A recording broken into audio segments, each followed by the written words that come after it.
ఒక నీటి బొట్టుని ఏర్పాటు చేశాడు. బిడ్డను తీసుకెళ్ళి మొదలు పడేసి అప్పుడు ఎవరు చూశారు?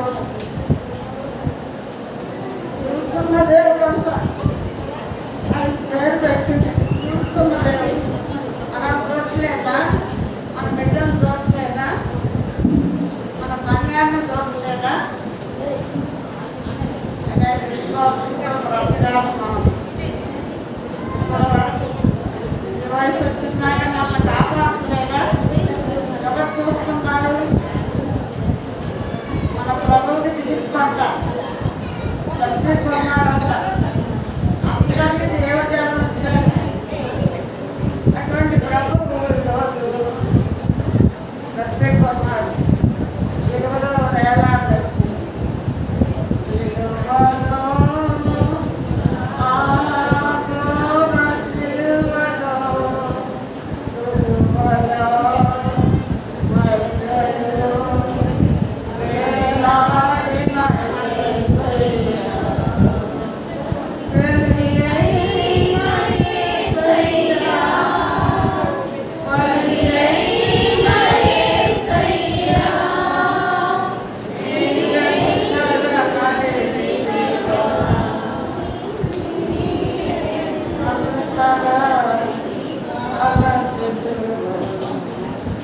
వాళ్ళు రోమన్ చక్రవర్తులు. మన ప్రభువు రాజులకు రాదు. ఆయనకి ఎక్కడ తీర్పు? రాజుల దగ్గర. అన్న కలప పేరు మహారాజు పొంతుపిలాతు అధికారం క్రింద చెలిపోయబడ్డాడు ప్రభు. ఏమన్నాడు పొంతుపిలాతు? ఏ దోషం నాకు కనపట్లేదు, ఏ తప్పు చేయలేదు, నేను చేయటం పడుకుంటాడు. కానీ ఊరుకుంటారా? శాస్త్రులు పరిశీలందరూ ఆ యోగా ఇస్తున్నది పడుకున్నారు. ప్రభుత్వ తెలుగులు పాలకులు అటువంటి బాటిల్స్ కాదు, మనం టీ కాఫీ తాగుతాం. వాళ్ళ ద్రాక్షారసం, వాళ్ళ ఆహారం, వాళ్ళ పాలన వెళ్ళి అటువంటి 12 మంది శిష్యులు ఒకడైనా యోగా చేస్తున్నారు. మరి ఆయనకి ఎంతసేపు వచ్చిందో మరి దీన్ని ఎట్లయినా పట్టించాలని వెండి నాణ్యానికి ఆశపడి ప్రభువు నాకు పుట్టించాడు. మరి రాజులకు రాదు. అక్కడ రాజులు ఉన్నారు, తీర్పు అయిపోయింది. రాజులకు రాజైనాయి మన రండి విజయశాలి కన్నా మనకింకా రాజవారు శ్రమలను పొందేనా రక్షణి పట్టుదలతో నమ్మేనా అట్టహాసముతోడను పరలోక పట్టణంబున తెచ్చు రాజులకు దారైనాయి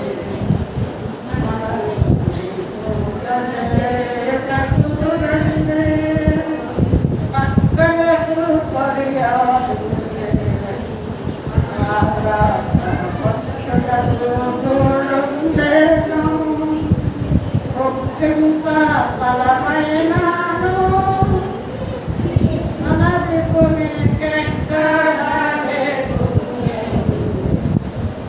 ఎక్కడున్నాడు? అపార్ట్మెంట్ కట్టించుకొని ఉన్నాడు ఆ ప్రభుత్వ బస్సులో పాటలు అందరూ ఎక్కడ స్థలం లేదు లేదండి, మాకే చాలలేదు మనం కూడా అంటారు. మనం అంటలేదా? ఎవరైనా వస్తే ఎటువంటి తీర్పు పొంది మరి దాహంతో ప్రభు మన కొరకు సిలువలో వేలాడండి.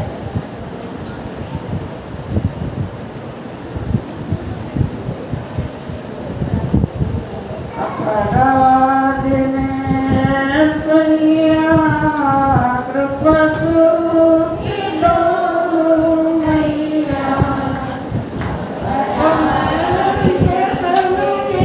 కృపలో అపరాధములను క్షమించు.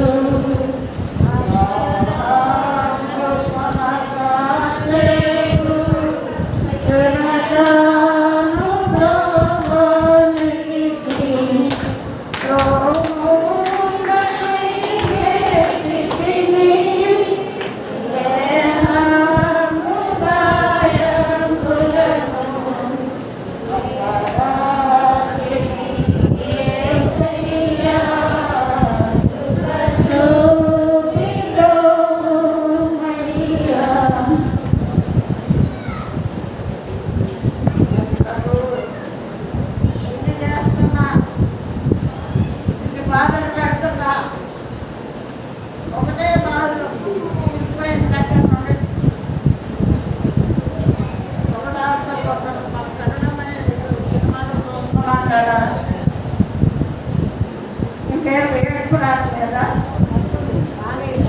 ఏం చేస్తాం? చూస్తా ఒప్పుకుంటాం అంతే. ఆయన క్షమించి మనం అడుగుతాం అంతేనా?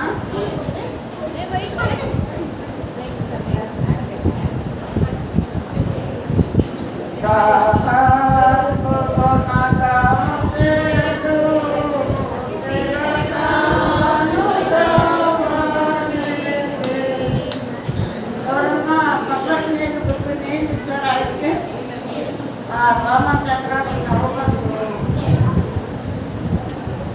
చేరు చెరగదు. ఈయన ప్రభు ముట్టుకోవాలి.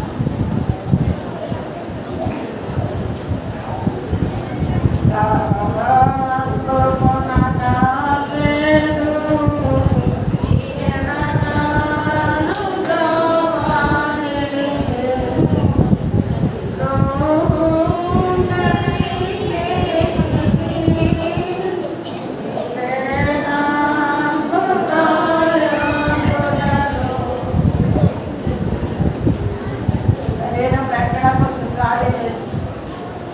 బుద్ధిలో రక్తం అంతా పోయి రక్తం నీరుగా మారిందంట. అటువంటి తీర్పు పొందాడు మా ప్రభు.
యోహాను సువార్త 4వ అధ్యాయం.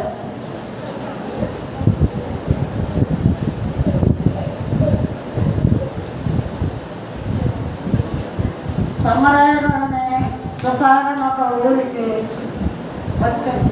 ఎవరు? ప్రభు. పెట్టి మధ్యాహ్నం 12 గంటలప్పుడు మన దారుణం ఒక ఆ దారుణం అంటే ఈలోకి సంబంధమైన దారుణం.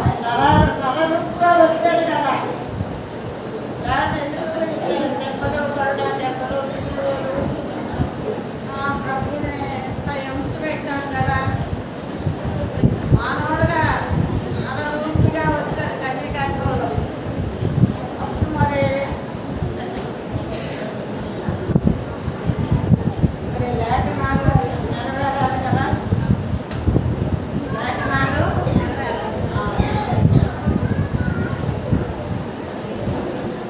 పొందాలి కదా. అన్యాయం పొందుతున్నాడు. ఏమన్నాడు? నేను ఎంత నాకేం దోషం కనపడలేదు అని మళ్ళీ నిన్ను శిక్షించడానికి, నిన్ను విడుదల చేయడానికి నాకు శక్తిగా నాకు కలర్స్ కదా అన్నాడు. అలా జనమంతా గోల పెడుతున్నారు. పెడుతున్నప్పుడు అందరూ రెచ్చిపోతున్నారు. మాకు ప్రభు ఒక్కసారి దీన్ని సిలువ వేయండి, సిలువ వేయండి అంటున్నారు. అందుకు వాళ్ళు భయపడి వాళ్ళు భయపడి ప్రభు నాకు తప్పు చెప్పేశారు. మాకు బరబ్బానే కావాలి, మా ప్లేస్ తప్పు. మనం కూడా అంతే అంటున్నాం. అంటలేదా? కొంతమంది అంటున్నారులే. ఇంకా 10 నిమిషాలు పావు పడుతుంది. సమరయ స్త్రీ గురించి చదువుతున్నారు. ఎవరు చదవలేదే? చదవండి అమ్మా. స్త్రీ సమాజం వాళ్ళు యోహాను సువార్త 4. అక్కడ యాకోబు కారు ఉందంట. మనకి పంపు చెప్తే నీకు రావు. ఇది బస్సులు లేవు, ఆటోలు లేవు. గాడికి గంత కట్టి ఎక్కడికైనా వెళ్ళాలండి. మనం 30 వస్తుంది, 10 వస్తుంది. అక్కడ కిందకి నిలబడితే అన్ని బస్సులు వస్తాయి. ఇప్పుడు వాహనాలు లేవు. ప్రభు చూసారా? అక్కడికి నడిచి వచ్చారంట. సమరయ గ్రామానికి, గ్రామానికి తిరుగుతూ అద్భుతాలు ఆశ్చర్య కార్యములు చేస్తూ ఎక్కడికి వచ్చాడు? సమరయ గ్రామానికి వచ్చాడు. అక్కడికి వచ్చారు. ప్రభుకి దాపం అక్కడ బాగా కనపడిందంట. అది యాకోబు పంపించిన బాగా అంట. ఇంకా గ్రామాలు ఎక్కడా లేవు.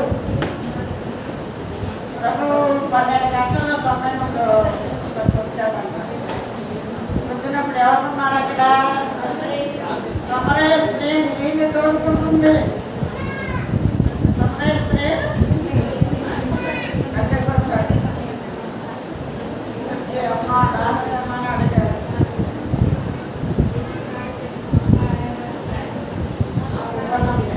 ఎందుకు? నేను యూదుడు, నేను సమరయ స్త్రీ, నీకు మాకు పొత్తెక్కడ? ఇవ్వనంటే ఇవ్వనాలి. మరి ప్రభు ఏమంటారు? వచ్చిన వాడు ఎవరో నేను తెలియదు. ఈమె నాకు